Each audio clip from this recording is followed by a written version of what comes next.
Dozens of immigrant families living in the apartment complex behind me may not have a roof over their heads by this time next month.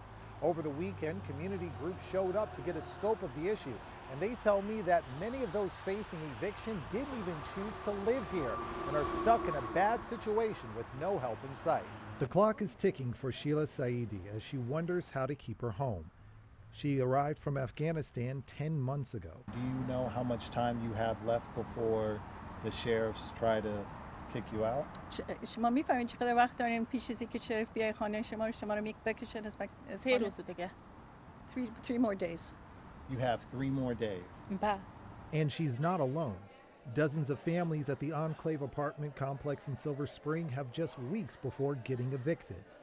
I reached out to the complex, but the call went unanswered. But on Saturday, community groups showed up to get an idea of just how big the problem is. Our list is incomplete, but I have 76 families on my list that people we talk to. Of that, I'd say about 23 are in danger of, they've received a sheriff's notice, so they're going to be evicted in the next future, within the next 3-4 weeks. Pretty soon, a pattern began to emerge. Many of the families recently came from Afghanistan and worked for the U.S. government.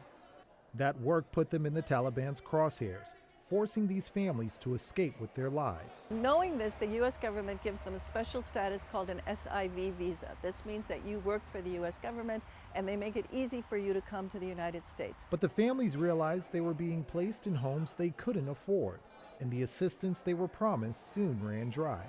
Our caseworker found this place and brought us here, and she said the rent would be $1,650.